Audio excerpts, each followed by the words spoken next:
Բարև ձեզ հետ Էման է։ Հրավիրում եմ լսել իմ ալիքի կյանքից վերցվածի նոր հեղինակային պատմությունը։ Որդիս, ով 1 տարի չէր զանգում, հանկարծ համառորեն տարավ ինձ պիկնիկի, դեպի Լեռնային անդունդ։ Մինչ նա դուրս եկավ բենզալցակայանում, ես պատահաբար բացեցի գլխարկը և գտա ապահովագրություն իմ անունով, 40 միլիոն վճարումով բարձրությունից ընկնելու դեպքում։ Ես կտրեցի վիդեոռեգիստրատորի լարերը, դուրս եկա մեքենայից և անհետացա, իսկ ինչ եղավ հետո, պարզապես չեք հավատա։ Մինչ շարունակենք, խնդրում եմ ձեզ դրեք լայք, բաժանորդագրվեք ալիքին և գրեք մեկնաբանություններում, թե որտեղից եք։ Ձեր աջակցությունը շատ կարևոր է ինձ համար։ Հաճելի լսումներ։ Իմ անունը Հակոբ Հարությունի Մկրտչյանն է։ Ես 62 տարեկան եմ և իմ գիտակցված կյանքի մեծ մասը չափել եմ երկիրը։ Գեոդեզիան ոչ միայն մասնագիտություն է, դա մտածելու ձև է։ Դու սովորում ես տեսնել ոչ թե մակերեսին երևացողը, այլ թաքնվածը, կառուցվածքը, հիմքը, գրող կոնստրուկցիաները։ Դու սովորում ես վստահել գործիքներին, հաշվարկներին և սեփական աչքերին, ոչ թե գեղեցիկ խոսքերին։ Գուցե հենց դրա համար էի այդքան երկար չէի նկատում ճաքը, որը տարածվում էր իմ սեփական ընտանիքի հիմքի վրա։ Աննայի հեռանալուց հետո տունը դատարկվեց։ Ոչ անմիջապես։ Սկզբում այն լցված էր կարեկցանքի ձայներով, կորվալոլի հոտով և հարազատների անհարմար փորձերով ինձ գերակրել։ Բայց հետո բոլորը գնացին և մնաց միայն լռությունը։ Խիտ ինչպես չկարծրացած բետոն։ Այն նստում էր Աննայի հին աթոռի վրա, նրա չկարդացված գրքի վրա, անկողնային սեղանի վրա, պատերի լուսանկարների վրա։ Ես սովորեցի ապրել այդ լռության հետ, ինչպես սովորում են ապրել քրոնիկ ցավի հետ։ Այն դարձավ իմ մասը։ Միակ տեղը, որտեղ լռությունը նահանջում էր, իմ ավտոտնակն էր։ Այնտեղ լավ էր ոչ թե մենակություն, այլ կյանք, մեքենայի յուղ, սառչող մետաղ և չոր փայտ։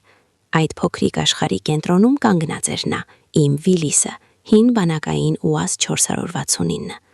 Ես գնել էի այն գրեթե անվճար 5 տարի առաջ, ժանգոտ, առանց շնչառության, և այդ ժամանակվանից դանդաղ սանտիմետր առ սանտիմետր վերադարձնում էի նրան կյանքի։ Դա իմ փրկությունն էր, յուրաքանչյուր պտուտակ, որ բացում էի, յուրաքանչյուր մաքրված մաս, յուրաքանչյուր շարժիչ, որ գործարկում էի երկար լռությունից հետո, դա իմ խոսակցությունն էր աշխարհի հետ, իմ ձևը ապացուցելու ինքս ինձ, որ ոչ ամեն ինչ այս կյանքում կոտրվում է անվերադարձ։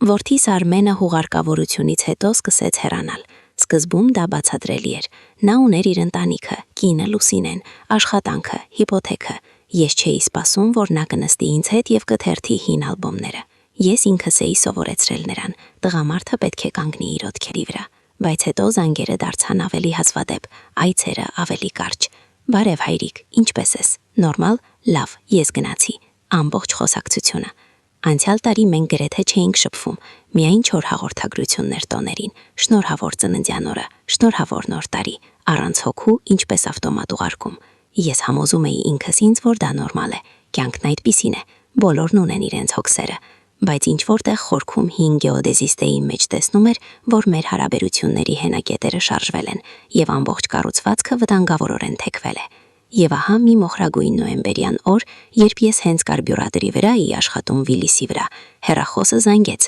Արմենի համարը։ Ես սրբեցի ձեռքերս կտորով, փորձելով հանգստացնել հանկարծ շտապող սիրտը։ Գուցե ինչ-որ բան է պատահել։ Հայրիկ, բարև։ Խողովակի ձայնը անսովոր ուրախ էր, նույնիսկ ինչ-որ ցուցադրաբար ուրախ։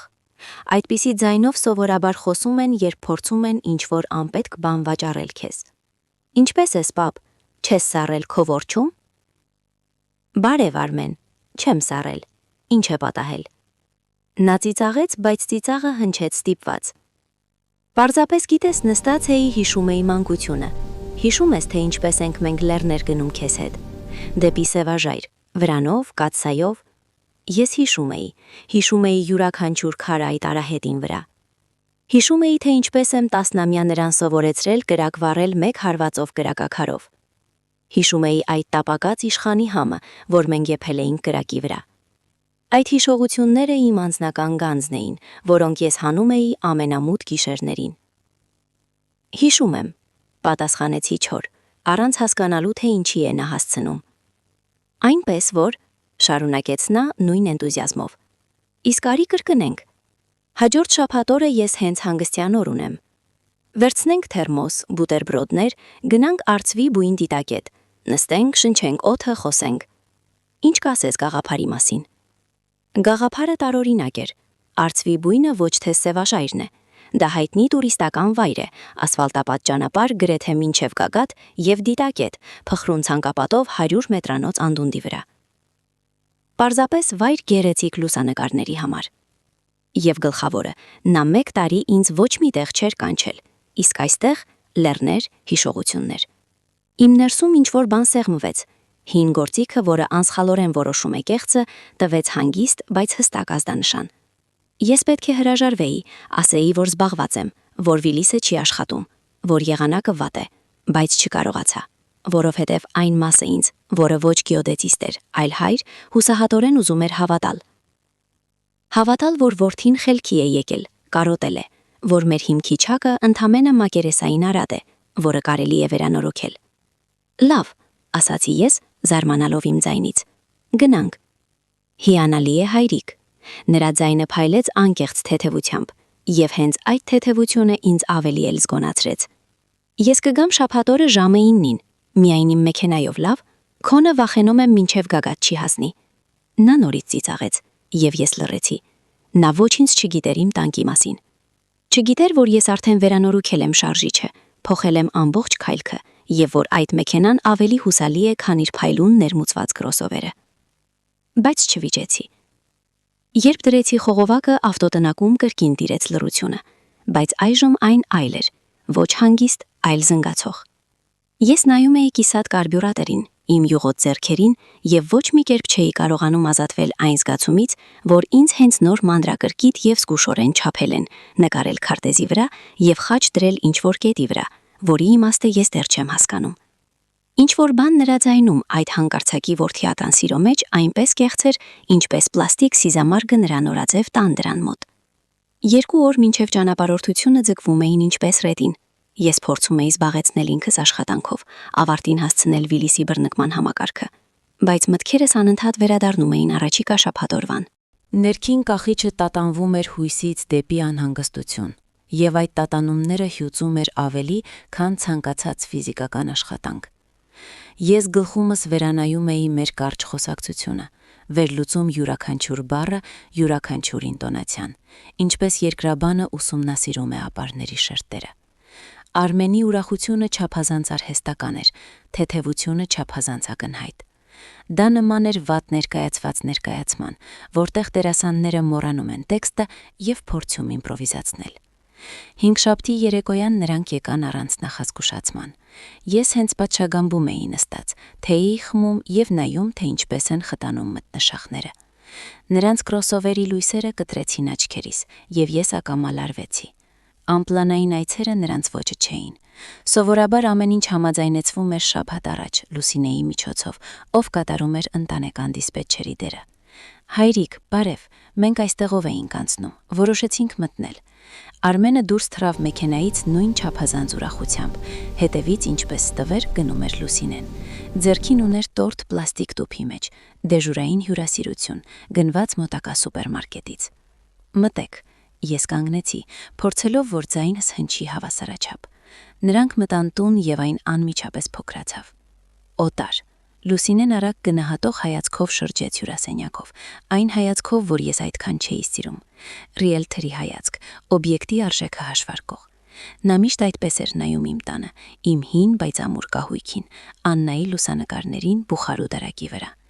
Նրա աչքերում ես տեսնում էի ոչ թե նոստալգիա, այլ հաշվարկ։ Օ, քո մոտ այնքան հարմարավետ է, ասաց նա, տորտը սեղանին դնելով։ Հարմարավետ բառը նրա բերանում հնչեց որպես հնացած բառի հոմանիշ։ Մենք քեզ տորտ ենք բերել, Պրահան, քո սիրելին։ Ես չէի սիրում Պրահան։ Իմ սիրելի տորտը մեղրով տորտն էր, այն, որ Աննան էր թխում։ Լուսինեն գիտեր դա, նա պարզապես հոգ չէր տարել հիշել։ Մանրուկ, բայց հենց այդպիսի մանրուկներից էլ կազմում է կյանքը կամ դրա բացակայությունը։ Շնորհակալ եմ, գլխով արեցի ես։ Թե Թեյ։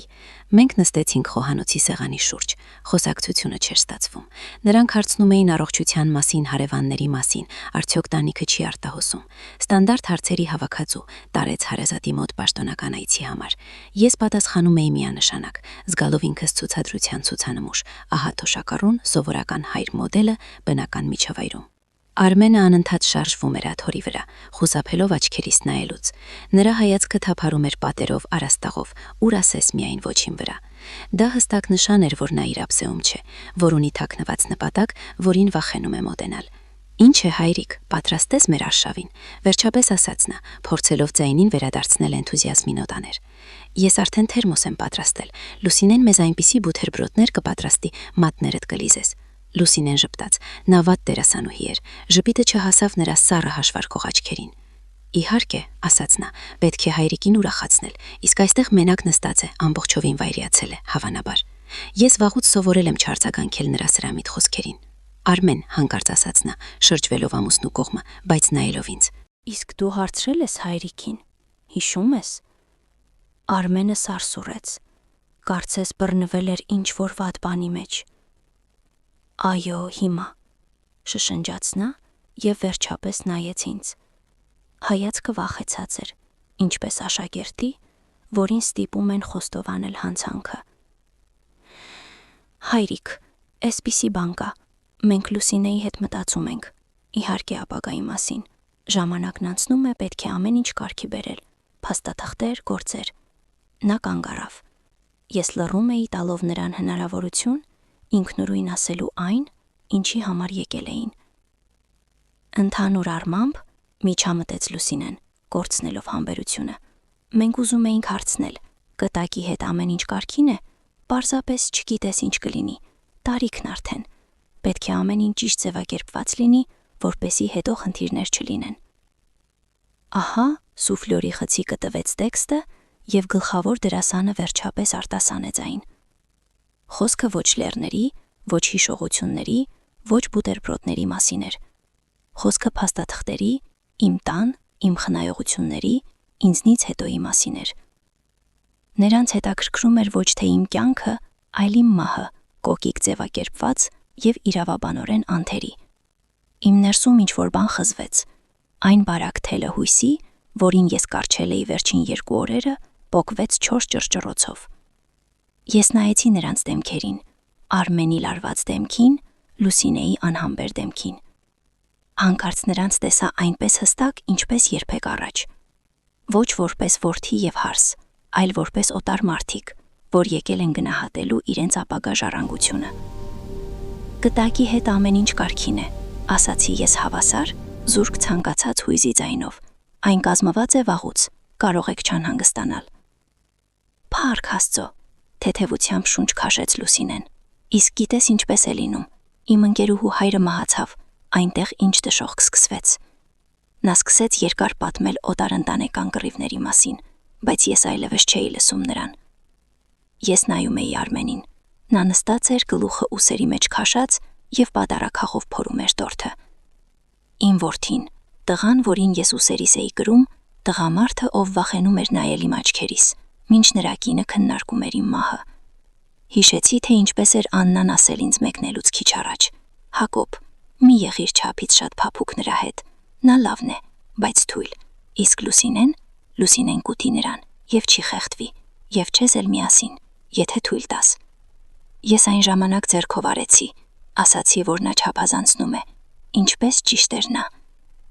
Նրանք հեռացան այնպես հանկարծակի, ինչպես եկել էին, թողնելով սեղանին կիսած կտրած տորթը և սոսկալի զգացում։ Ես երկար նստած էի լռության մեջ, նայելով այդ հրուշակեղեն արտադրանքին, նրանց կեղծ հոգատարության խորհրդանիշին։ Հետո կանգնեցի, վերցրի տուփը, դուրս տարա փողոց և նետեցի աղբարքը։ Ես չէի ուզում, որ իմ տանը մնա որևէ բան, որ հոտում էր նրանց ստով։ Այժմ ես գրեթե վստահ գիտեի, լեռներ գնալը պարզապես պիկնիկ չէ, դա ինչ-որ պլանի, ինչ-որ սխեմայի մաս է, որտեղ ինձ հատկացված է վիճակված դերակատարի դեր։ Եվ դատելով նրանց շտապողականությունից կտակի շուրջ, այդ պիեսի ֆինալը նրանք կուզեն արագացնել։ Ես դեռ չգիտեի, թե հենց ինչ են մտածել, բայց իմ ներքին կողմնացույցն արդեն ցույց էր տալիս հստակ ուղղություն, վտանգ, Եվ ես որոշեցի, որ այդ շաբաթ օրը պատրաստ կլինեմ։ Ես հետս կվերցնեմ ոչ միայն թերմոսն ու բուտերբրոդները, այլև իմ բազմամյա փորձը, մարդկանց եւ տեղանքի ընթերցումը։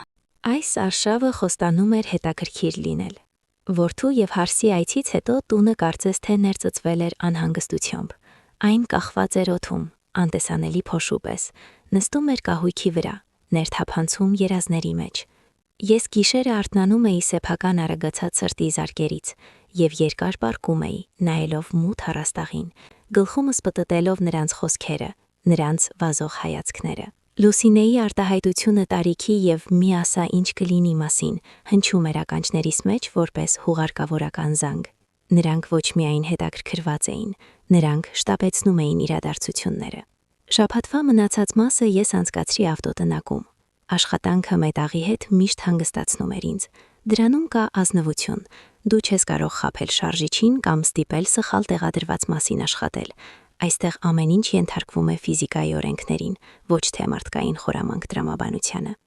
Ես որոշեցի կենտրոնանալ իմ Վիլիսի արգելակման համակարգի վրա։ Ես վերջապես գտել էի մեկ ֆորումում վերականգնողների համար, օրիգինալ արգելակներ դեռ խորհրդային արտադրության, իսկական հաջողություն։ Երբ հանեցի հին արգելակային առջևի անիվից, երկար նայեցի նրան։ Ռետինը ճաքչքել էր, ժամանակի ընթացքում դարձել էր փխրուն։ Մեկ տեղում ամրացման մոտ, այն գրեթե քայքայված էր, քիչ էր մնացել եւ այն կարող էր փոկվել ամեն պահին, օրինակ լեռնային սերպանտինի վրա։ Այս միտքը սառեցրեց ինձ։ Հանկարծ ես պատկերացրի ոչ թե իմ հին Վիլիսը, այլ Արմենի փայլուն քրոսովերը, որն իջնում էր լանջով, արգելակները հրաշարված։ Ես թափ տվի գլուխս, վանելով վատ մտքերը։ Չի կարելի հասնել պարանոյայի, բայց ինչ-որ բան ներսում, ինչ-որ ինստինկտ, որը տարիներ շարունակ մարսվել է վտանգավոր պայմաններում աշխատելիս, ստիպեց ինձ մտածել, իսկ եթե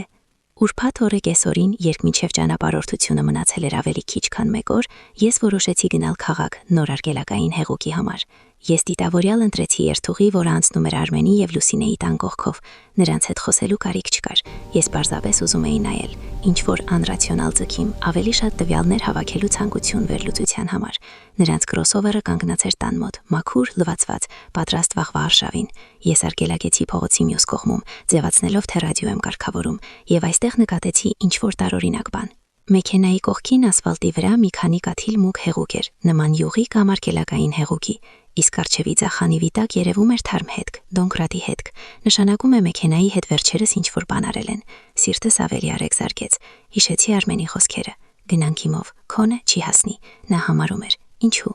Նրա մեքենան ավելի նոր է, ավելի հարմարավետ, դա տրամաբանական է, բայց եթե գործը ոչ հարմարավետության մեջ է, ինչ եթե նրան հենց իր մեքենան է պետք եղել, որովհետև նա գիտեր նրա մասին ինչ-որ բան, ինչ ես չգիտեի։ Վերադառնալով իմ ավտոտնակ, ես երկար նստած էի հին արքխի վրա, նայելով ձեռքերիս նոր արգելակայինին, ճկուն, հուսալի, ստեղծված կյանքեր փրկելու համար։ Իսկ եթե ինչ-որ մեկը ընդհակառակը փորձում է արգելակները դարձնել անհուսալի, դարձնել այնպես, որ նրանք հրաժարվեն ճիշտ պահին, ճիշտ տեղում, օրինակ արծվի բույնի մոտ գտնվող կտրուկ շրջադարձի վրա։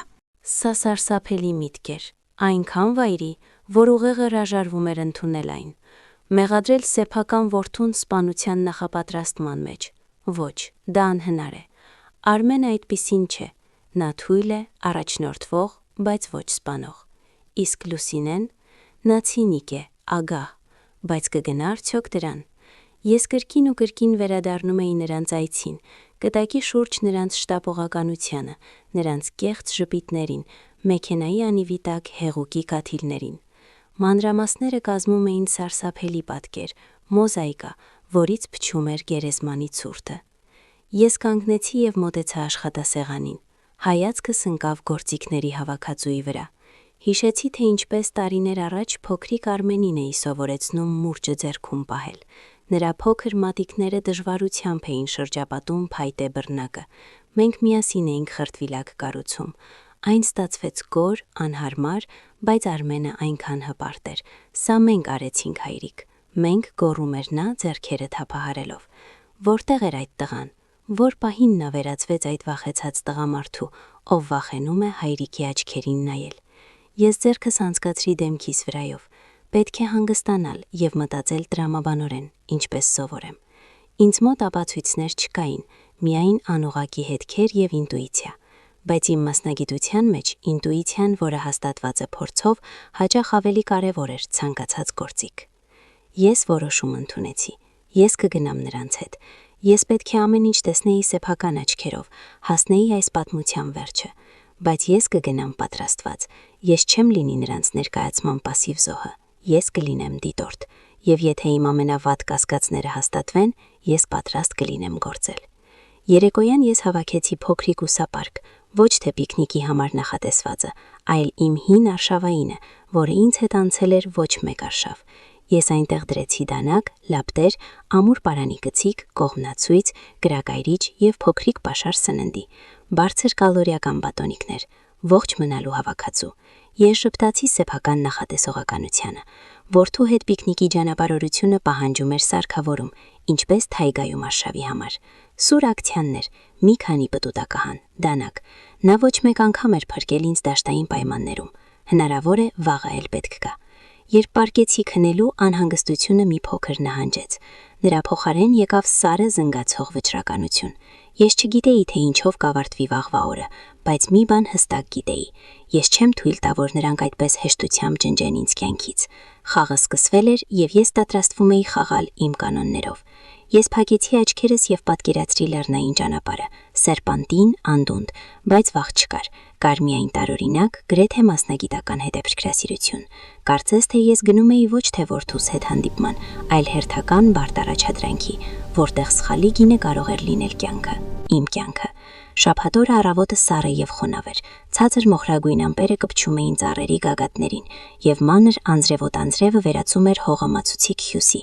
ոչ ամենալավ եղանակը լեռներում պիկնիկի համար։ Գուցե չեղարկեն, հույսով մտածեցի ես նայելով պատուհանից, բայց ճիշտ ժամը 9-ին դարպասի մոտ ազդանշան տվեց ծանոթ քրոսովերը։ Նրանք չեղարկեցին, նշանակում է եղանակը կարևոր չէր, կարևոր էր վայրը։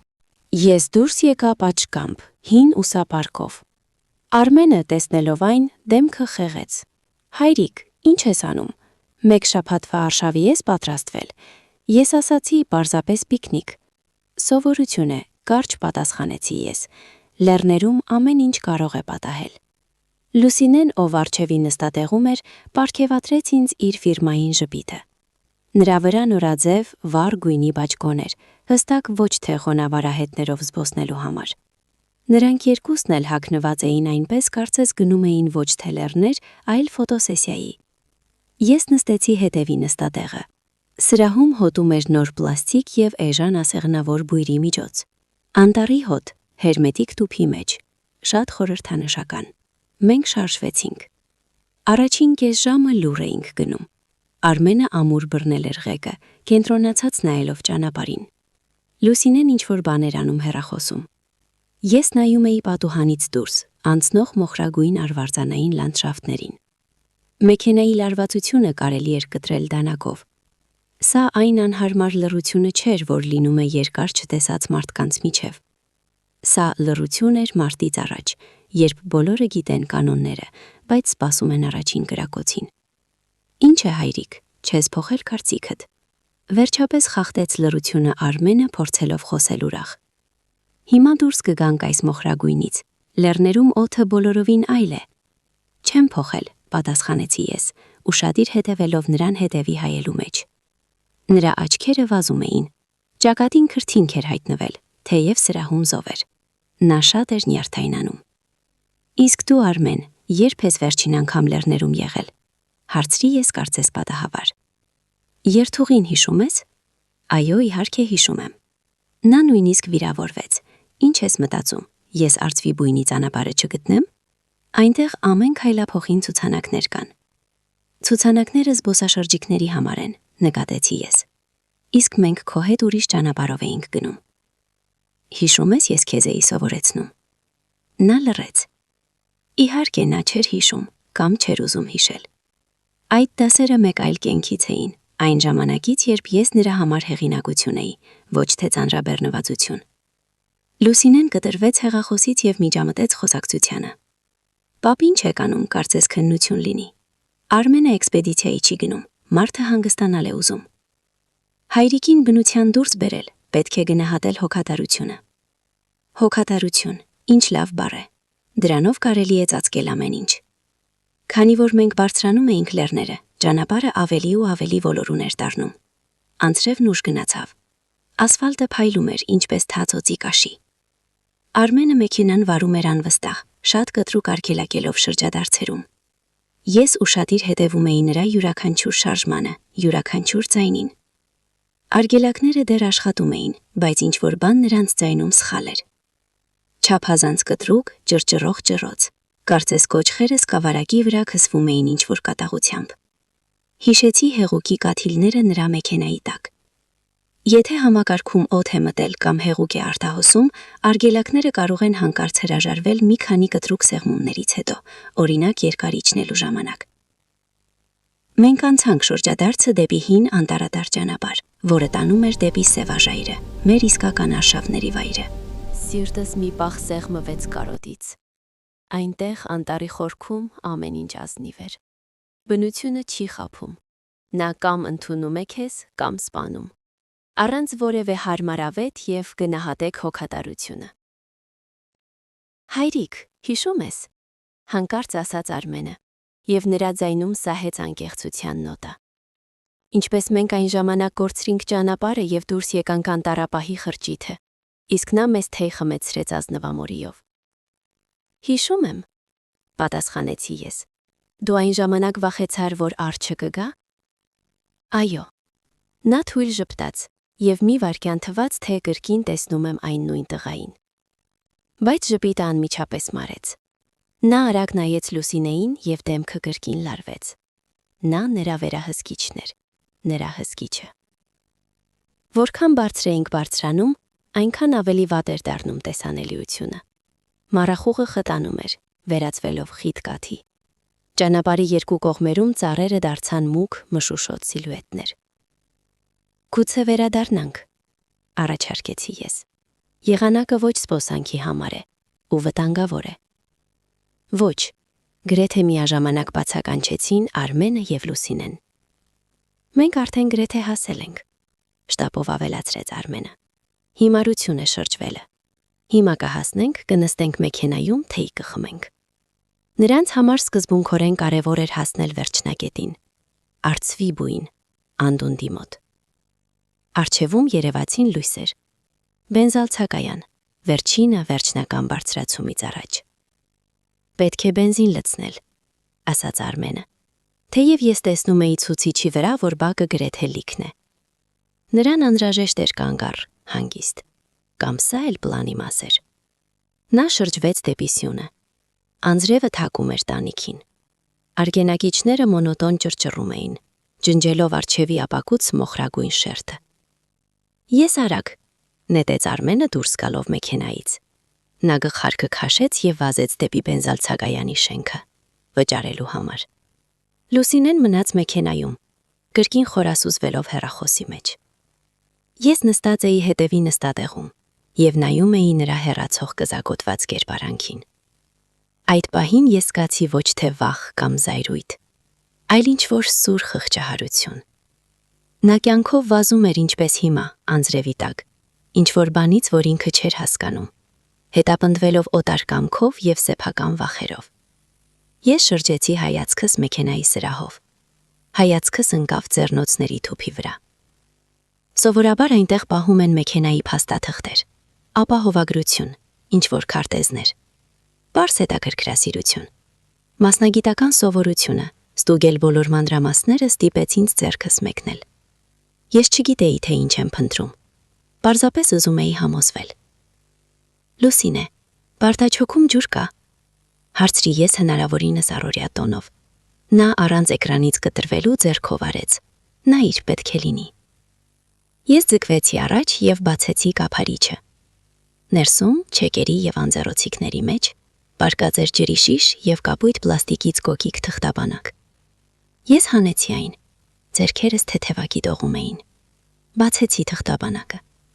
Վերին թերթը ծալված էր կիսով չափ։ Ես բացեցի այն։ Սա ապահովագրական պոլիս էր։ Ապահովագրողի անունը Հակոբ Մկրտչյան։ Իմ անունը։ Իսկ հետո ես տեսա թիվը 40 միլիոն դրամ։ Ժամանակը դանդաղեցրեց իր ընթացքը։ Անձրևի աղմուկը պատուհանից դուրս, ռադիոյի հանգիստ մրմունջը, նույնիսկ Լուսինեի շնչառությունը առջևի նստատեղում։ Ամեն ինչ հետո ընկավ, դարձավ ֆոնային աղմուկ։ Միակ իրականությունը այդ թղթի թերթիկներին ձեռքերում, սպիտակ, սառը, պաշտոնական, 40 միլիոն դրամ։ Գումարը հսկայական էր, բայց ոչ դա ինձ ցնցեց։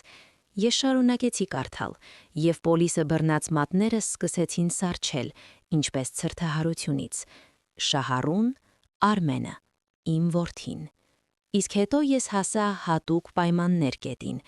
եւ մանր տառերով տպագրված բառերը խորանարդի պես խրվեցին ուղեղիս մեջ։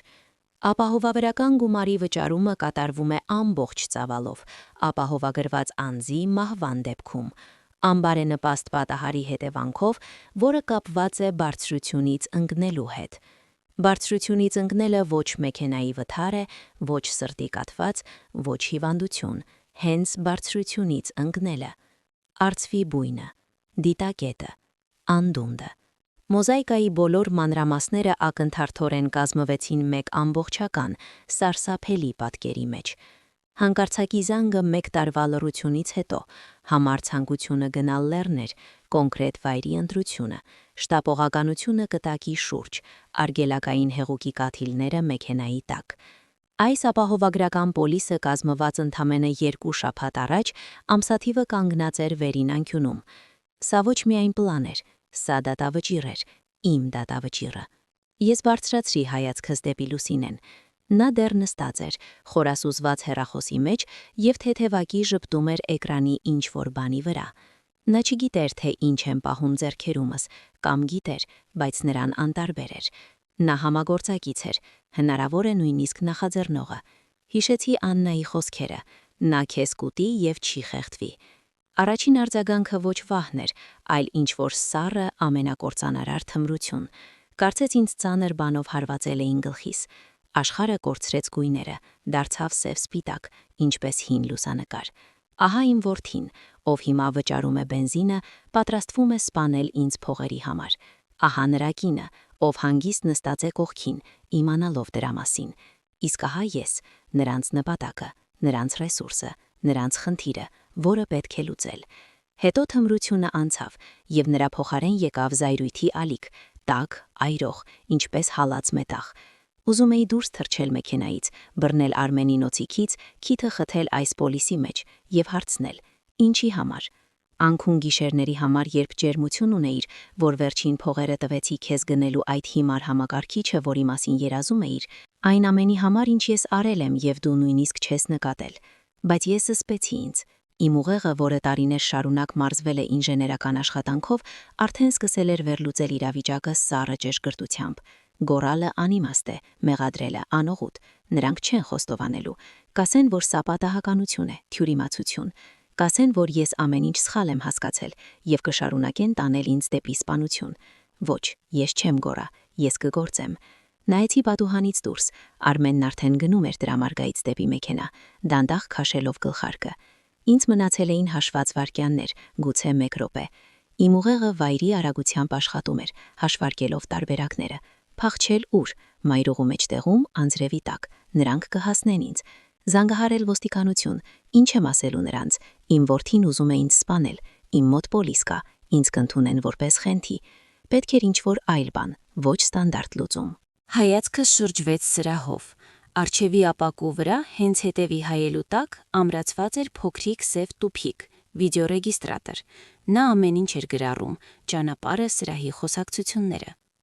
Նա պետք է գրարեր նրանց սգո արտահայտությունը այն բանից հետո, երբ ես պատահաբար ընկնեմ անդունդից։ Նա նրանց ալիբին էր։ Մենք շարունակում էինք գնալ։ Հայրիկը ցանկացավ դուրս գալ օդ շնչելու, մոտեցավ եզրին, սայթաքեց. ահա, նայեք գրարմանը, մենք նույնիսկ դուրս չեկանք մեքենայից։ Եվ այդ պահին պլանը ծնվեց ինքնաբերաբար, հստակ, սառը, ինչպես վիրաբուժի սկալպելի սայր։ Եթե նրանք ուզում են ներկայացում, նրանք կստանան այն, բայց ես կվերաշարադրեմ սցենարը, եւ գլխավոր դերերը կհասնեն նրանց։ Ես արագ, բայց զգուշորեն ծալեցի պոլիսը եւ դրեցի բաճկոնի ներքին գրպանը։ Հետո մեկ այլ գրպանից հանեցի իմ հավատարիմ մուլտիտուլը։ Լուսինե, ռեգիստրատորը ինչ-որ կերպ թարթում է, ասացի ես հնարավորինս հանգիստ, առաջ թեքվելով, հավանաբար կոնտակտը շեղվել է։ Նա կտրվեց հեռախոսից եւ արագ նայեց Սարգին։ Դե ուղիր, եթե դժվար չէ։ Արմենը միշտ բողոքում է, որ անջատվում է։ Սա ավելի լավ էր, քան կարող էի սպասել։ Այժմ ինձ մոտ առիթ կար։ Ես ձևացրի, թե փորձում եմ ուղղել ռեգիստրատորից առաստաղ տանող լարը։ Մատներս շոշափեցին բարակ սնուցման մալուխը։ 1 վայրկյան եւ մուլտիտուրի սուրակցանները հեշտությամբ կտրեցին այն։ Ջրոցը գրեթե անլսելի էր։ Ռեգիստրատորի լամպիկը մարեց։ Այո, հաստատ շեղվել է, շշնջացի ես։ Հիմա կարծես չի աշխատում։ Լավ, հետո կտեսնենք։ Ես մուլտիտուլը դրեցի հետ գրպանս։ Արմենն արդեն մոտենում էր մեքենային։ Նա բացեց վարորդի դուռը։ Ինչ է, գնանք, վերջին ցածկը, ասաց նա թափահարելով անձրևի կաթիլները գլխարկից։ Նրա աչքերում ես ոչինչ չտեսա, ոչ մեղք, ոչ կասկած, միայն դատարկություն։ Սա ամենասարսափելին էր։ Ես նստած էի հետևի նստատեղում եւ սիրտս զարկում էր հավասար եւ հզոր, ինչպես իմ Վիլիսի շարժիչը։ Վախը գնաց, զայրույթը հանգստացավ, մնաց միայն սառը հաշվարկ։ Ես նայում էի իմ որդու հետևի գլխին եւ հասկանում էի, որ այն տղան, ում ես սիրում էի, այլևս չկա։ Նա վաղուց էր մահացել։ Իսկ այս մարդը, ով նստած է ղեկի հետևում, ինձ օտար էր, եւ ես կվարվեմ նրա հետ ինչպես օտարի հետ, ինչպես սպառնալիքի հետ, որը պետք է չեզոքացնել։ Պիկնիկի ճանապարհորդությունը շարունակվում էր, բայց այժմ ես գիտեի, որ սա պիկնիկ չէ, սա որս է, եւ նրանք դեռ չեն հասկացել, որ որսը եւ որսորդը տեղերով փոխվել են։ Մենք կրկին լուր էինք գնում, բայց այժմ այն այլ էր։ Նրանց համար դա դեռ այն ճնշող սպասման լռությունն էր, իմ համար ցածկից առաջ լռություն։ Ես նստած էի բացարձական շարժ, գլխումս պտտելով իմ իմպրովիզացված պլանի մանրամասները։ Յուրաքանչյուր վայրկյան նշանակություն ուներ, յուրաքանչյուր շարժում պետք է լիներ ճշգրիտ։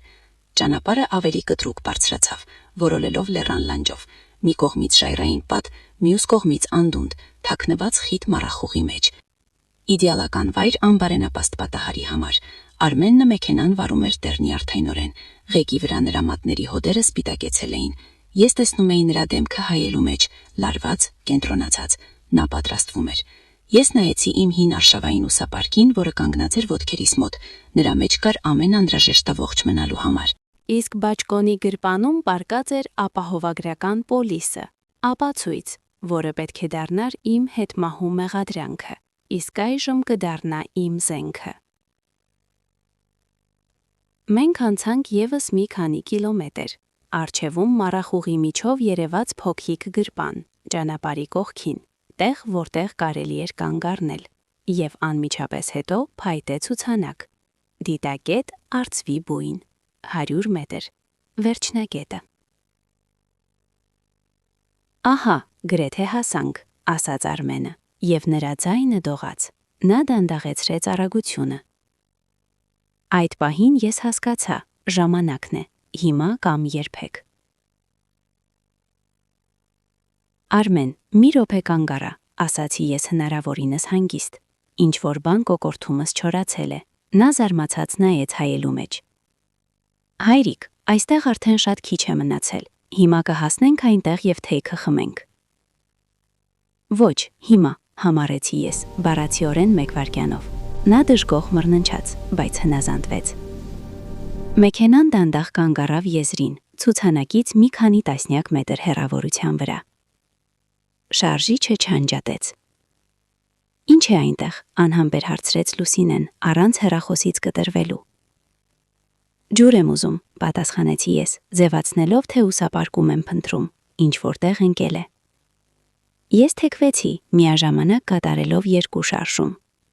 Ձախ ձեռքով շոշափեցի վարորդի նստատեղի տակ իմ բջջային հեռախոսը, որը ես աննկատ հանել էի գրպանից դեռ բենզալացակայանում, եւ խորացրել էի պաստառի ճեղքի մեջ։ Նա պետք է մնար մեքենայում, իսկ աջ ձեռքով հանեցի մուլտիտուլը գրպանից։ Բացեցի փոքրիկ սայրը եւ արագ 1 շարժումով արեցի ոչ խոր, բայց նկատելի կտրվածք, ոտքերիս մոտ գտնվող ռետինե գորգի վրա։ Ահա, գտա, ասացի ես, ուղղվելով ջրի շշով ձեռքերում։ Ես բացեցի կափարիչը եւ մի քանի կում խմեցի։ Սիրտս զարկում էր, ինչպես մուրճը զնդանին, բայց արտաքինից փորձում էի պահպանել լիակատար հանգստություն։ Վերջ, գնանք, ասացի ես, Արմենը կրկին շարժվեց։ Մենք դանդաղ մոտեցանք դիտակետին, սա փոքրիկ տարածք էր, սալիկապատ, շրջապատված փայտե հենարաններով։ Հետևում ոչինչ չկար, միայն մոխրագույն անհատակ դատարկություն մառախուղի մեջ։ Շուրջը ոչ ոք չկար, իդեալական։ Արմենը անջատեց շարժիչը։ Ահա, հասանք, ասաց նա կեղծ ուրախությամբ։ Ինչ գեղեցկություն է, ցավուկ մառախուղ է։ Այո, ձգեց Լուսինեն, այս ամենի համար արժեր քարշ գալ, գուցե գոնե թեյ խմենք։ Նրանք չէին պատրաստվում դուրս գալ մեքենայից, նրանք սպասում էին, որ ես դուրս գամ, մոտենամ եզրին տեսարանը վայելելու համար։ Գնամ մի քիչ սպասնեմ, ասացի ես, բացելով դուռը։ Հայրիկ, զգույշ եղիր այնտեղ, ասաց Արմենը, սայթաքուն է, նրա ձայնում հոգատարություն չկար, սա վերջին հրահանգն էր։ Ես դուրս եկա մեքենայից, սառը խոնավոթը հարվածեց դեմքիս, ես արեցի մի քանի քայլ դեպի անդունդ, զգալով նրանց հայացքները վրաս։ Նրանք նայում էին առջևի ապակու միջով, ինչպես թատրոնի հանդիսատեսը։ Ես մոտեցա հենարաններին, հենվեցի դրանց վրա, փայտը թաց և սառը էր։ Ներքևում մառախուղի ճեղքերում երևում էին հեռու սոչիների գագաթները։ Ես կանգնեցի այդպես մեկ րոպե, տալով նրանց հնարավորություն վայելելու պահը։ Հետո արեցի այն, ինչ նրանք չէին սպասում։ Ես չանցա հենարանների վրայով, չսայթաքեցի։ Պարզապես շրջվեցի նրանց թիկունքով, արեցի քայլ դեպի անտառի կողմը, որը սկսվում էր դիտակետից մի քանի մետր հեռավորության վրա, և արագ, գրեթե վազելով, անհետացա ծառերի հետևում։ Ես լսեցի, թե ինչպես դուռը խփեց։ Հայրիկ, ուր ես գնում, գոռաց Արմենը։ Նրա ձայնում խուճապ կար։ Ներկայացումը չընթացավ սցենարով։ Գլխավոր հերոսը լքեց բեմը։ Ես չպատասխանեցի։ Ես խորացա անտառը ոլորելով ծառերի միջով, փորձելով չաղմկել։ Իմ հին արշավային կոշիկները անաղմուկ քայլում էին թաց մամուրի վրա։ Ես գիտեի այս անտառը։ Ես անցել էի այն երկար ու լայն դեռ երիտասարդության տարիներին։ Գիտեի յուրաքանչյուր արահետ, յուրաքանչյուր խորանատ։ Ես լսում էի նրանց ձայները։ Նրանք կանչում էին ինձ։ Սկզբում զարմացած, հետո ավելի ու ավելի անհանգիստ։ Նրանք դուրս եկան մեքենայից, սկսեցին շրջանցել դիտակետը։ Ես պառկեցի մեծ ընկած ծառի հետևում և սկսեցի դիտել։ Նրանք շրջում էին դիտակետով, ինչպես երկու մուգ թագարթում, նայում էին հենարանների հետևում, խորանում մառախուղի մեջ։ Գուցե զուգարան է գնացել, լսեցի Լուսինեի ձայնը։ Ինչ զուգարան, շուրջը անտառ է, գրգռված պատասխանեց Արմենը։ Պարզապես անհետացավ։ Նրանք էլի մի քիչ շրջեցին, հետո նստեցին մեքենան։ Ես տեսա, թե ինչպես է Արմենը ինչ-որ բան կատաղի գոռում, ձեռքերով շարժելով։ Լուսինեն ձեռքերով ծածկեց դեմքը։ Նրանք չգիտեին, թե ինչ անել, սպասել, թե հեռանալ։ 10 րոպե հետո նրանք որոշում ընդունեցին։ Մեքենան շրջվեց և իջավ սերպանցինով ներքև։ Ես սպասեցի, մինչև շարժիչի ձայնը լիովին մարի։ Հետո կանգնեցի, թափ տվի բաճկոնից սոճ ու ասեղները և նայեցի դեպի դիտակետ։ Դատարկ էր։ Միայն քամին էր քշում սալիկների վրայով թաց տերևները։ Ես հանեցի ուսապարկից կողմնացույցը, որոշեցի ուղղությունը։ Պետք էր գնալ հարավ, դեպի հին լքված գյուղ, որտեղ ապրում էր իմ հին ընկերն ու գործընկերը, Պողոս Գալստյանը։ Նրա մոտ ուղիղ գծով 30 կիլոմետր էր, անտառով ինձ համար 2 օր ճանապարհ։ Ես ուսապարկը գցեցի ուսերիս և շարժվեցի։ Ես չնայեցի հետ։ Անցյալը մնաց այնտեղ, անդունդի եզրին, մեքենայի, հեռախոսի և այն մարդու հետ, ով երբեմն իմ որդինն էր։ Առջևում միայն անտառն էր, մառախուղը և երկար ճանապարհը։ Բայց երկար ժամանակ առաջին անգամ ես զգում էի ինքս ոչ որպես զոհ, այլ որպես իմ ճակատագրի տերը։ Խաղը նոր էր սկսվում։ Առաջին մի քանի ժամը ես գնում էի գրեթե ավտոպիլոտով, ենթարկվելով ինստինկտներին և բազմամյա սովորությանը, շարժվել անհարթ տեղանքով։ Ոտքերը ինքնաբերաբար գտնում էին հենարան, սայթաքուն արմատների վրա,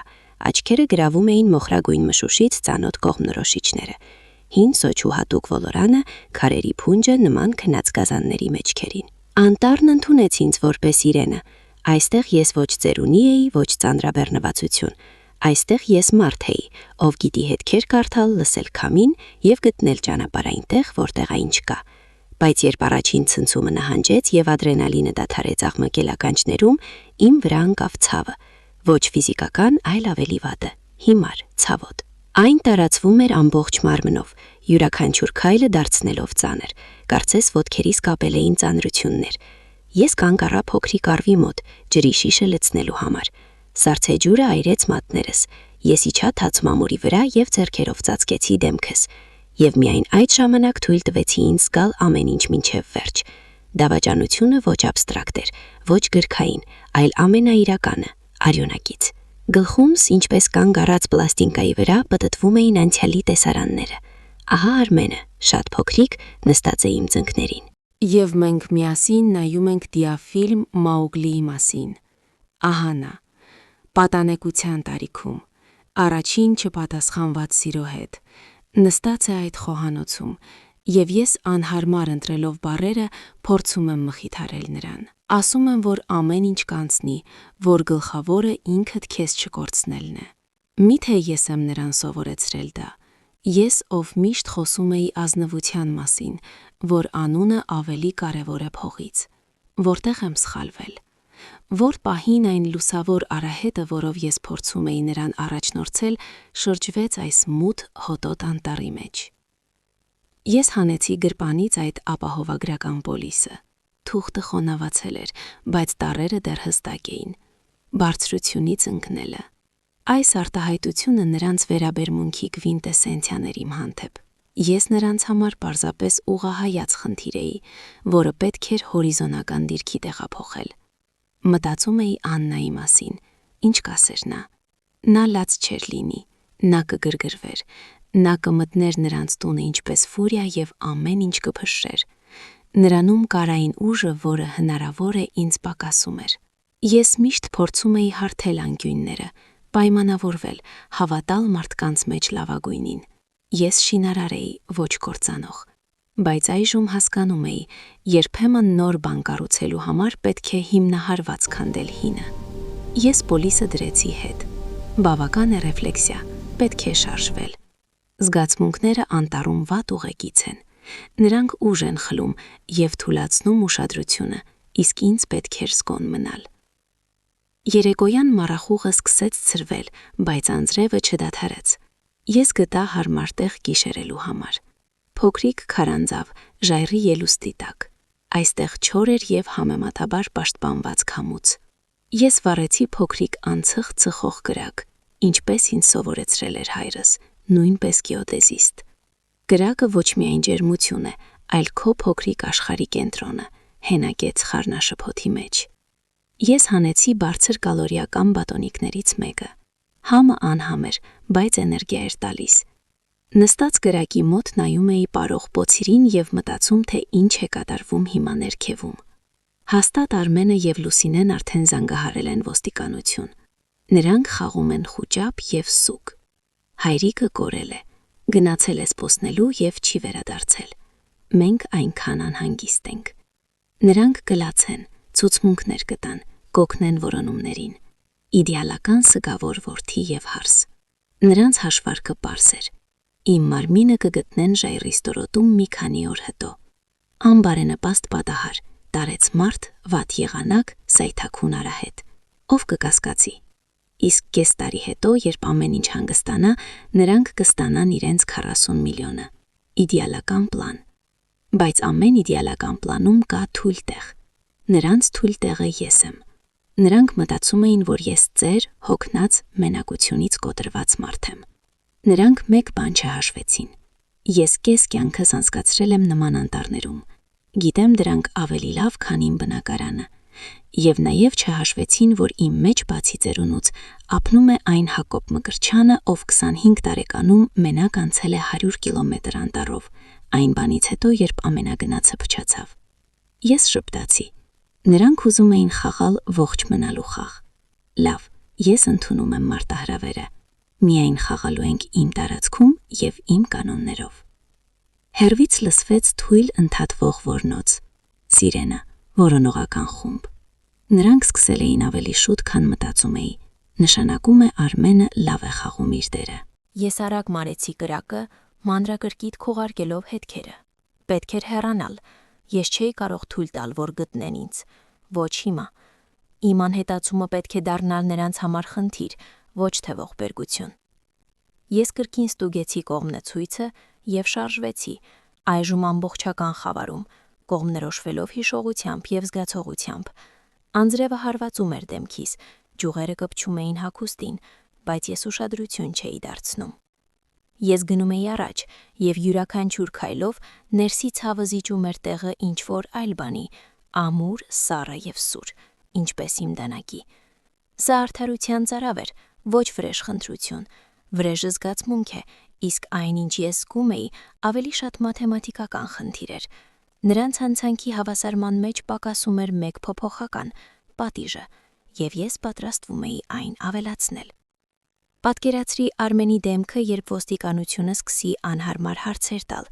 երբ նրա տարբերակը սկսի ճաքչքել, երբ քննիչը նայի նրան ոչ կարեկցանքով, այլ կասկածով։ Ես չգիտեի կգտնեն կտրվածքը գորգի վրա կամ հեռախոսս նստատեղի տակ։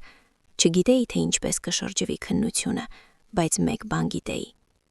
Անբարենպաստ պատահարի իդեալական պատկերը արդեն փչացած էր։ Ես մտցրի իմ ուղումները, և այժմ նրանք ստիպված կլինեն գործ ունենալ հետևանքների հետ։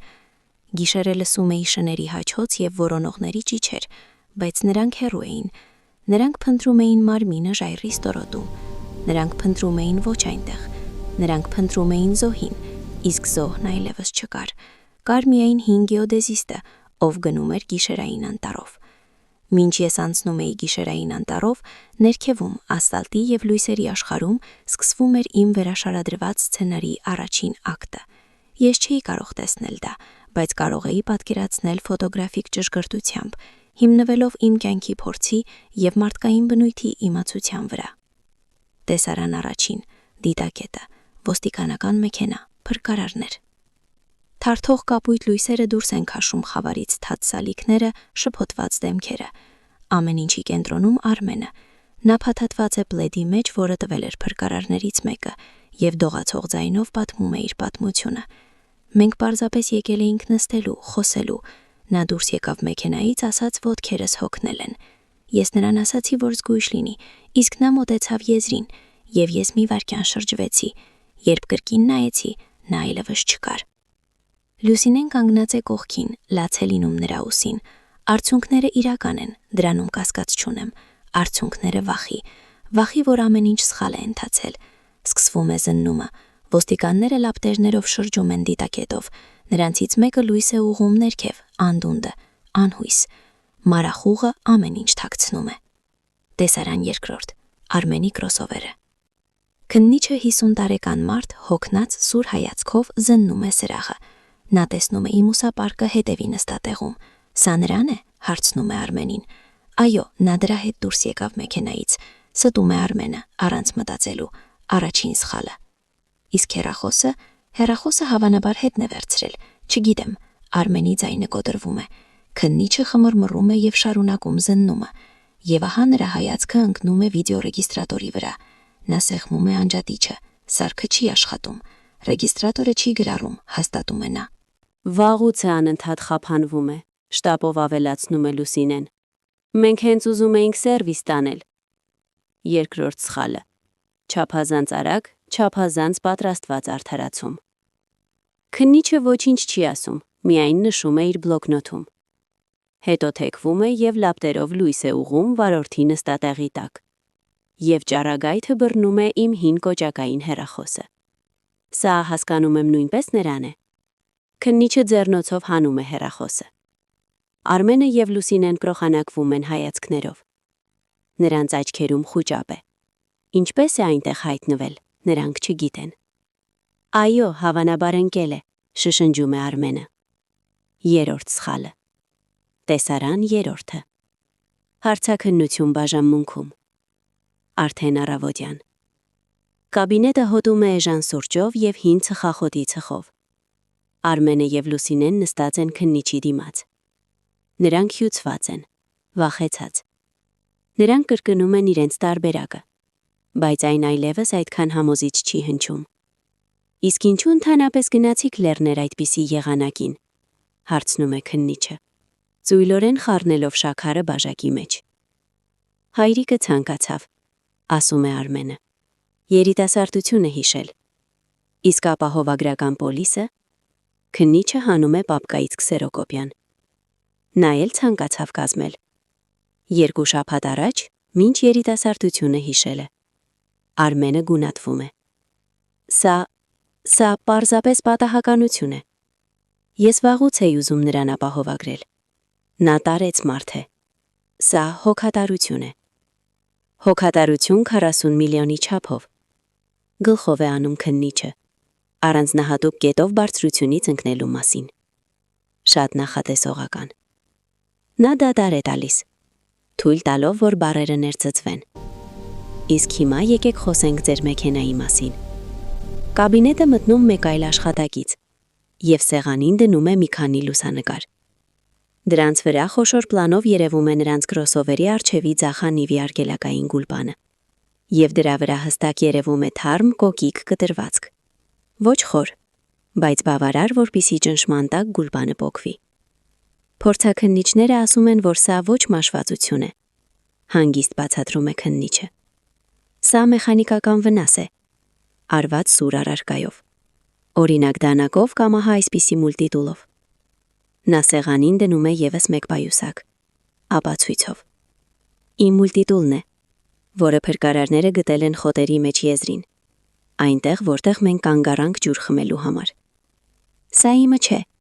գոռում է Արմենը։ Չգիտեմ որտեղից է։ Ձեր հետքերը իհարկե չեն գտնի դրա վրա, համաձայնում է քննիչը։ Բայց հետաքրքիրն այն է, որ սրահի գորգի վրա, հետևի նստատեղում, գտել ենք նույնպիսի կտրվածք։ Կարծես թե ինչ-որ մեկը մարզվում էր կամ ընդհակառակը, փորձում էր ինձ ցենացնել պայքար։ Ես իհարկե չէի կարող իմանալ այս բոլոր մանրամասները, բայց ընդհանուր պատկերը իմ երևակայության մեջ հենց այդպես էր գծվում։ Իմ փոքրիկ ծուղակները սկսել էին աշխատել։ Չաշխատող ռեգիստրատորը, հեռախոսը նստատեղի տակ, կտրվածքը գորգի վրա և իհարկե իմ անհետացման փաստը, ոչ թե ընկնելը։ Ես չեմ թողել մարմին։ Իսկ առանց մարմնի ոչ մի անբարենպաստ պատահար չկա։ Կա միայն անհետացած առանց լուրի մարդ և չափազանց շատ կասկածելի պատահականություններ։ Ես գնում էի անտառով, իսկ իմ թիկունքում բացվում էր դրաման, որը ես ինքս էի ռեժիսորել։ Նրանք ուզում էին ինձ դարձնել զոհ, բայց փոխարենը իրենք հայտնվեցին կասկածյալների դերում։ Նրանց իդեալական պլանը փլուզվեց ինչպես քարտերի տուն, որովհետև նրանք թերագնահատեցին ինձ։ Նրանք ինձ մեջ տեսնում էին միայն ձեր հոր, ոչ թե ինժեներ-գեոդեզիստի, ով ամբողջ կյանքում սովորել էր հաշվարկել ռիսկերը և գտնել թույլ կետերը ցանկացած կառուցվածքում։ Եվ ամենաթույլ կառուցվածքը պարզվեց նրանց սեփական ստախոս մտադրությունը։ Երկրորդ օրը առավոտյան ես դուրս եկա գետի մոտ։ Անձրևը դադարել էր, և պատառոտ ամբերի միջով սողոսկում էր գունատ արևը։ Ես գիտեի, որ մինչև Պողոսի տունը մնացել է ընդամենը մի քանի ժամ ճանապարհ։ Ես լվացվեցի սառցե ջրով, և այն կարծես լվացավ ինձանից անցյալ կյանքի մնացորդները։ Ես չէի զգում հաղթանակ, միայն սառը, ինչպես այս գետի ջուրը, գոհունակություն։ Հավասարումը սկսել էր լուծվել, և ես գիտեի, որ ֆինալը չի լինի այնպիսին, ինչպես նրանք էին սպասում։ Ես չէի պատրաստվում վերադառնալ և գոռալ «ահա բռնվեցիք»։ Ոչ, իմ լռությունն ու բացակայությունն այժմ շատ ավելի ուժեղ զենք էին։ Թող նրանք իրենք խեղդվեն այն ստի մեջ, որը ստեղծել են, թող զգան, թե ինչ է, երբ հողը սայթաքում է ոտքերից, իսկ ես պարզապես կդիտեմ կողքից, իմ հանգիստ անվտանգ ապաստանից, որովհետև օտար խաղում հաղթելու լավագույն ձևը դա խաղալը դադարեցնելն ու սկսելն է իր սեփականը։ Պողոսի տունը կանգնած էր հեռու, գրեթե մեռած հին գյուղում, որտեղ չէր տանում ոչ մի ասֆալտապատ ճանապարհ, միայն անտառային կալեյա ծածկված խոտով, որտեղ կարող էր անցնել միայն տրակտոր կամ իմվիլիսը։ Սա իդեալական ապաստան էր։ Պողոսը իմ հին ընկերն էր դեռ կոմսոմոլյան շինարարությունների ժամանակներից։ Մենք միասին սառչում էինք վրաններում, միասին պաշտպանվում էինք արջերից անտառներում և միասին խմում էինք սպիրտ նշելով հաջողությամբ հանձնված օբյեկտը։ Նա նույն ցեղից էր, ինչ ես, քիչ խոսող, հուսալի։ Երբ ես մազոտ և կեղտոտ անտառից դուրս եկա նրա դարպասի մոտ, նա նույնիսկ չզարվացավ, պարզապես կանգնած էր պատշգամբում, աչքերը ծռելով արևին և հանգիստ ասաց. Ես արդեն մտածում էի, որ գիշերը կլինես, թեյնիկը սառչում է, մտիր։ Նա ամեն ինչ հասկացավ առանց խոսքերի։ Երեկոյան նստած վառվող վառարանի մոտ ես պատմեցի նրան ամեն ինչ. Արմենի զանգից, ապահովագրական պոլիսից, արգելակային գուլպանի կտրածքից, որը ես ինքս արել էի ուրբաթ երեկոյան, երբ նրանք մեքենան թողել էին առանց հսկողության իրենց տան մոտ։ Սա իմ ամենառիսկային քայլն էր։ Գիշերը ինչպես գող մոտեցա նրանց տանը եւ մի քանի վայրկյանում արեցի փոքրիկ, գրեթե աննկատ վնաս։ Հաշվարկում էի, որ փորձաքննության ժամանակ դա կթվա որպես սպանության փորձ, ոչ թե անբարենպաստ պատահար։ Եվ չսխալվեցի։ Նա լուր լսում էր, միայն երբեմն գլխով արած։ Երբ ավարտեցի, երկար նայեց գրակին, հետո ասաց. «Ճիշտ ես արել, Հակոբ։ Գազանիկին պետք է սովորեցնել, հակառակ դեպքում նա ուրիշներին էլ կուտի»։ Նրա խոսքերում ոչ կարեկցանք կար Արմենի հանդեպ, ոչ դատապարտում իմ հանդեպ, միայն կոշտ կյանքի ճշմարտությունը։ «Մնա որքան պետք է», ավելացրեց նա։ «Այստեղ քեզ ոչ ոք չի գտնի, իսկ նորությունները ես կբերեմ»։ Նրա եղբորորդին շրջանային թերթում է աշխատում, ամեն ինչ կիմանա։ Եվ ես մնացի։ Օրերը հոսում էին դանդաղ, չափավոր, օգնում էի նրան տնային գործերում, փայտ կտրում, հին ցանկապատավերանորոգում։ Ֆիզիկական աշխատանքը մաքրում էր գլուխը։ Բայց երեկոյան, երբ նստում էինք վառարանի մոտ, մտքերը վերադառնում էին իմ քանդված ընտանիքին։ Չէի կարող չմտածել Արմենի մասին։ Փորձում էի հասկանալ, թե ինչպես է նա հասել դրան։ Ագահությունը, Լուսինեի ազդեցությունը, թե այդ որդը նրա մեջ միշտ եղել է, եւ ես պարզապես չէի ուզում տեսնել, ծածկվելով հայրական սիրով։ Հիշում էի նրա մանկական նկարները, նրա շփոթված ժպիտը, երբ գովում էի նրան, եւ չէի կարողանում համեմատել այդ տղային այն մարդու հետ, ով սառը արյունով տանում էր հորը դեպի մահ։ Պողոսը բերում էր նորություններ, սկզբում կտրատված լուրեր, հետո շրջանային թերթի հատվածներ։ Տարեցի առեղծվածային անհետացումը լեռներում, որդին կասկածի տակ։ Իմ պլանը աշխատում էր, հասարակական կարծիքը, որը պետք է կարեկցեր սգավոր երեխաներին, սկսեց շրջվել նրանց դեմ։ Իսկ հետո նա բերեց գլխավոր նորությունը։ Նրա եղբորորդին ոստիկանության աղբյուրներից իմացել էր, որ Արմենի եւ Լուսինեի հեռախոսներին դրվել է լուսողական սարք։ «Նրանք թաքարդում են», ասաց նա, ինձ թեյ լցնելով։ Այժմ նրանց յուրաքանչյուր խոսքը գերեզմանի կափարիչի մեջ մեխ է։ Եվ այդ մեղը երկար սպասեցնել չտվեց։ Նրանց վրա ճնշումը աճում էր օրեցօր, քննիչները առանձին կանչում էին հարցաքննության, բախում էին ցուցմունքները, նույն հարցերը տալիս, մինչև նրանք սկսում էին խառնվել եւ հակասել միմյանց։ Ընկերները եւ ծանոթները, որոնք սկզբում կարեկցանք էին հայտնում, այժմ խուսափում էին նրանցից, ինչպես ժանդախտավորներից։ Արմենի աշխատանքում խնդիրներ սկսվեցին, Լուսինեին աշխատանքից հեռացրին գեղեցկության սրահի ադմինիստրատորի պաշտոնից։ Տիրուհին չէր ուզում, որ իր հաստատությունը կապվի քրեական գործի հետ։ Նրանց աշխարհը, կառուցված վարկերով եւ սոցցանցերում գեղեցիկ լուսանկարներով, փլուզվում էր։ Նրանք հայտնվեցին մեկուսացման մեջ, մենակ իրենց վախի եւ ստի հետ։ Եվ ինչպես սպասվում էր, նրանց միությունը, որը կապված էր ոչ սիրով, այլ ընդհանուր հաշվարկով, սկսեց ջակջակել։ Կուլմինացիան եկավ իմ անհետացումից մեկ շաբաթ հետո։ Լուսինեն, չդիմանալով ճնշմանը, զանգահարեց Արմենին։ Նա մտածում էր, որ սա անվտանգ խոսակցություն է։ Նա չգիտեր, որ իր յուրաքանչյուր խոսքը գրառվում է։ Ես չեմ լսել այդ գրառումը, բայց Պետրոսը գրեթե բառ առ բառ պատմեց ինձ։ Սա խոսակցություն չէր, հրաբխի ժայթքում էր։ Դու ես ամեն ինչում մեղավոր, գոռում էր նա խողովակի մեջ։ Ես ասում էի, որ քո հայրը այդպիսի պարզունակ չէ։ Ես ասում էի, որ ամեն ինչ ավելի լավ պետք է մտածել։ Իսկ ով հորինեց այդ հիմար ապահովագրությունը, գոռում էր ի պատասխան Արմենը։ Ով ամեն օր ասում էր ինձ, որ մենք պարտքերի մեջ ենք, որ փող է պետք, որ քո հայրը մեր միակ շանսն է։ Շանս, այո, բայց դու ամեն ինչ փչացրիր քո անջարպկությամբ, թողեցիր այդ հիմար հեռախոսը մեքենայում, թույլ տվիր, որ նա գնա։ Դու թույլ ես, Արմեն, միշտ եղել ես թույլ։ Իսկ դու պարզապես օձ ես։ Դու սկզբից ուզում էիր միայն նրա փողերը։ Դու ինձ օգտագործեցիր։ Այս խոսակցությունը տևեց գրեթե կես ժամ։ Նրանք միմյանց վրա թափեցին ամբողջ կեղտը, բոլոր վիրավորանքները, բոլոր վախերը, եւ առանց հասկանալու իրենք ինքները ստորագրեցին իրենց դատավճիռը։ Նրանք խոստովանեցին ամեն ինչ՝ դավադրությունը, շարժառիթը, իրենց պլանի մանրամասները։ Նրանք հաստատեցին այն ամենը, ինչի մասին քննիչները կռահում էին, բայց չէին կարող ապացուցել։ Ամեն ինչ, ասաց Պետրոսը ավարտելով իր պատմությունը։ Այժմ մնացել է ժամանակի հարցը։ նրանց մեղադրանք կառաջադրեն։ Ես նստած էի, նայելով իմ կոշտացած ձեռքերին, ես չէի զգում ուրախություն, միայն ծանր կապարի հոգնածություն։ Ես բռնեցի գազանին, բայց դրա համար ստիպված եղա այրել ամբողջ անտառը։ Անտառը, որտեղ կար եւ իմ տունը, եւ իմ հիշողությունները, եւ իմ ընտանիքը։ Երեկոյան վերցրի կացին եւ գնացի փայտ կտրելու։ Երկար կատաղի կտրում էի յուրաքանչյուր հարվածում դնելով ամբողջ ցավս, ամբողջ դառնությունս։ Փայտը հանձնում էր, ցրվելով կտոր-կտոր, բայց այն չակը, որ անցել էր իմ սրտով, այլևս երբեք չի աճի։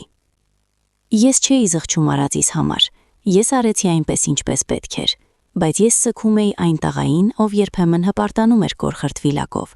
եւ այն հորը, ով հավատում էր, որ սերը կարող է ամեն ինչ ուղղել։ Մենք երկուսս էլ մեռանք այդ օրը, արծվի բույնի դիտակետում, եւ այժմ ինձ պետք էր սովորել նորից ապրել, մենակ մաքուր թերթից։ Արգրավումը նրանց համար լիակատարան ակնկալ եղավ։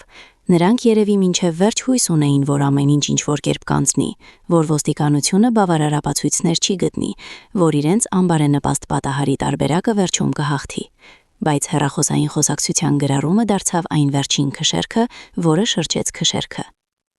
Պետրոսը պատմեց, որ նրանց վերցրել են հանգիստ, վաղ առավոտյան իրենց տանը, առանց ջիքերի եւ հետապնդումների։ Պարզապես երկու քաղաքացիական հագուստով, օրդեր, կարճ արտահայտություն։ Դուք ձերբակալված եք սպանության կատարման նպատակով դավադրության կասկածով։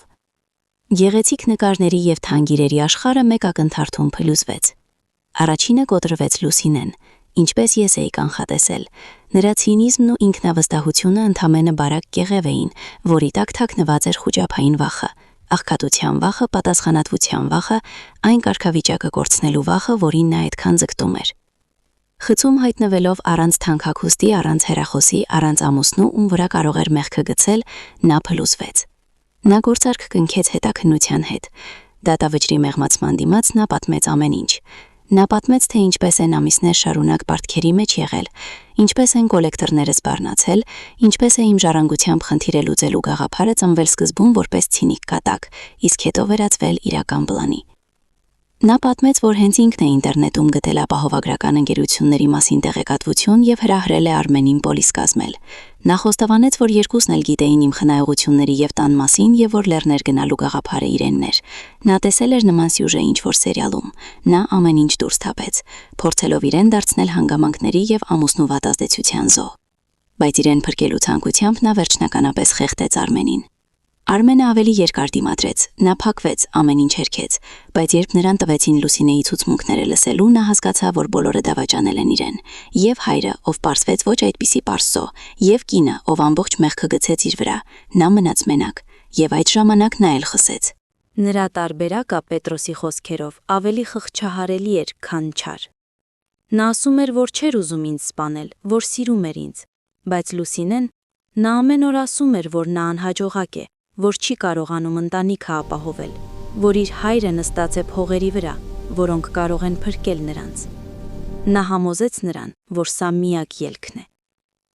Նա միջև վերջ հույս ուներ, որ ես պարզապես ինքս կընկնեմ, որ իրեն ոչինչ անել պետք չի լինի։ Նա փորձում էր իրեն ցույց տալ որպես թույլ, առաջնորդվող, գրեթե երեխա։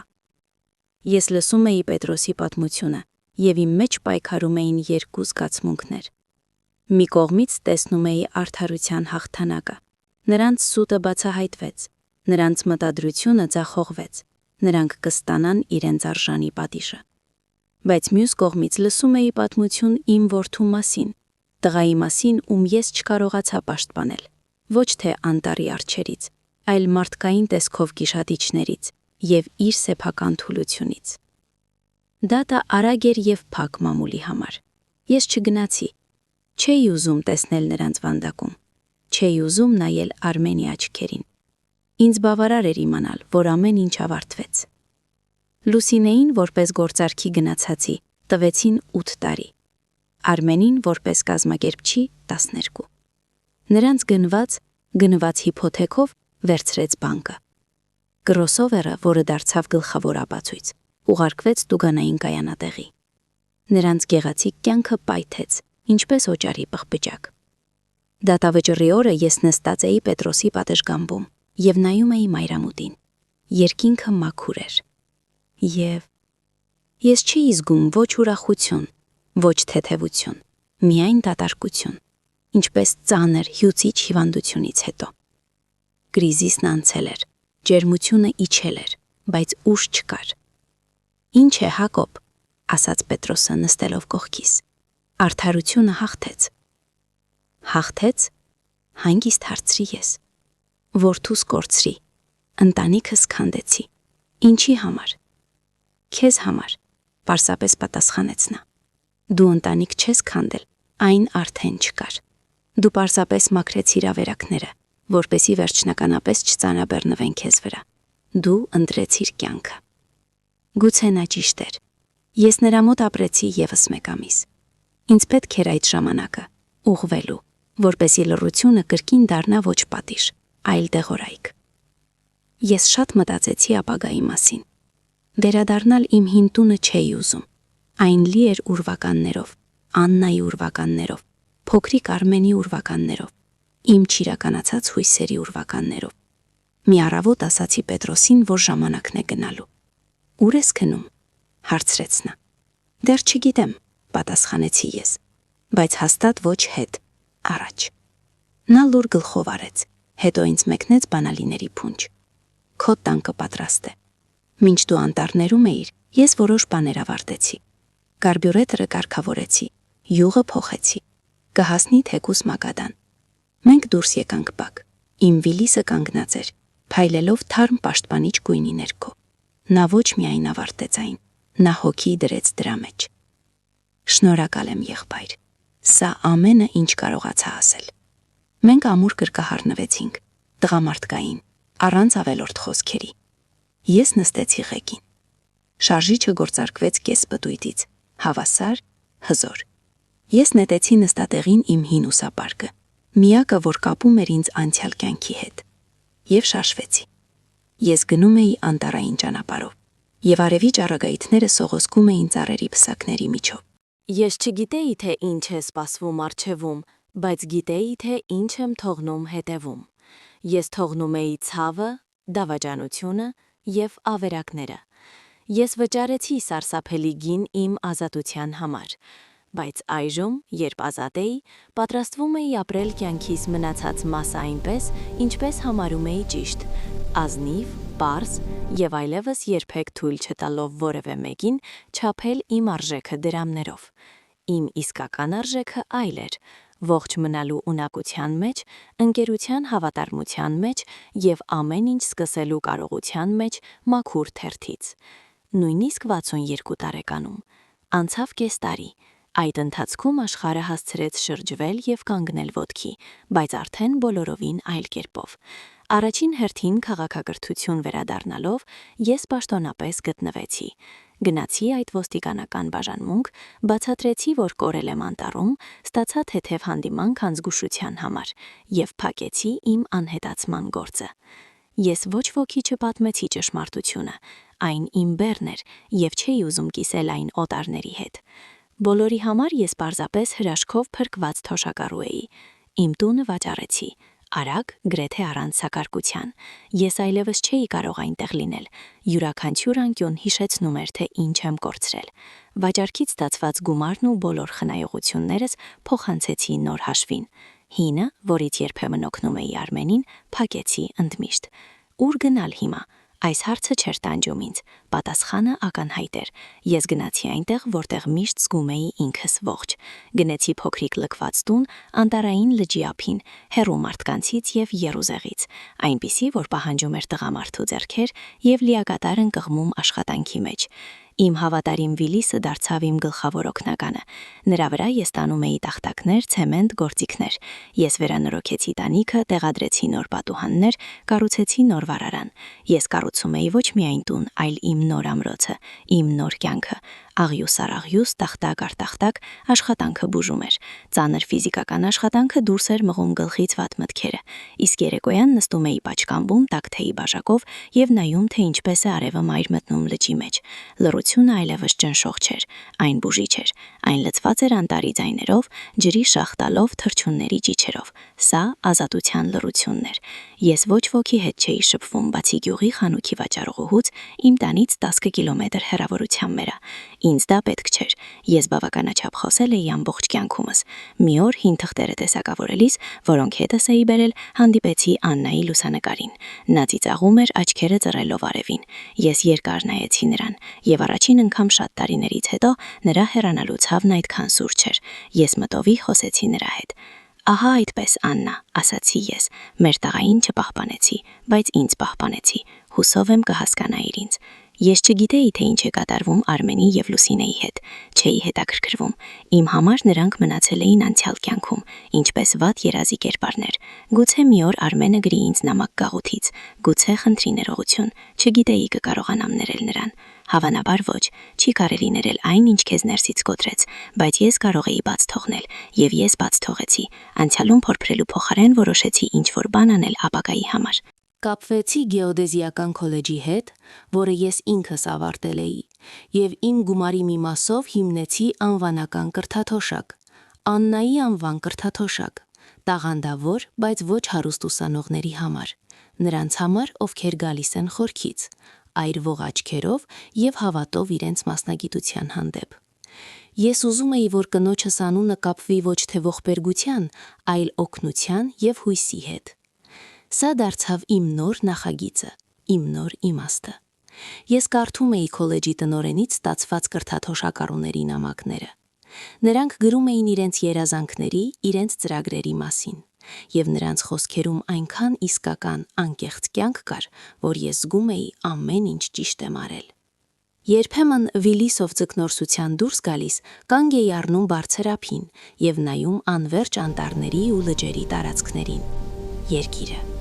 Ամբողջ կյանքումս չափել եմ այն, քարտեզների վրա նշել, ուսումնասիրել կառուցվածքը, բայց միայն հիմա իսկապես հասկացա նրա էությունը։ Նա չի դավաճանում, նա միշտ հենարան է տալիս։ Գլխավորը ամուր կանգնել ոտքերիդ վրա։ Ես չդարձա երջանիկ այն փայլուն ամսագրային իմաստով։ Նոր ընտանիք չստեղծեցի, աշխարհով մեկ չճանապարհորդեցի։ Իմ երջանկությունը այլ էր։ Այն հանգիստ էր, ինչպես այս անտառը, վառվող վարարանի ջերմության մեջ, ջրի վրա առավոտյան մարախուղում։ Այն գիտակցության մեջ, որ ես դիմացա։ Ես անցա դավաճանության, ցավի, հուսահատության միջով եւ չկոտրվեցի։ Ես ինձ վերահավաքեցի ինչպես այդ հին շարժիչը ավտոտնակումս, եւ այս նոր մեխանիզմը շատ ավելի ամուր ստացվեց, քան նախորդը։ Իմ պատմությունը ոչ թե վայրի մասին է, այլ սահմանների մասին։ Այն մասին, թե որքան կարևոր է ինքդ քեզ պաշտպանել նույնիսկ ամենամոտիկներից։ Այն մասին, որ առանց հարգանքի սերը թույն է, որը դանդաղ սպանում է։ Եվ երբեմն, որպեսի փրկվես, պետք է կտրել կյանքիդ այն մասը, որը թունավորված է։ Սա ցավոտ է, սարսափելի է, բայց դա միակ ճանապարհն է ողջ մնալու։ Եթե հիմա դուք նման իրավիճակում եք, եթե զգում եք, որ հողը սայթաքում է ոտքերից, իմացեք, դուք մենակ չեք։ Եվ հիշեք, ամենահուսալի հիմքը այն է, որ դուք ինքներդ եք կառուցում, ինքնահարգանքի հիմքը, եւ դրա վրա կարելի է կառուցել ամեն ինչ, նույնիսկ նոր կյանք։ Շնորհակալ եմ, որ լսեցիք։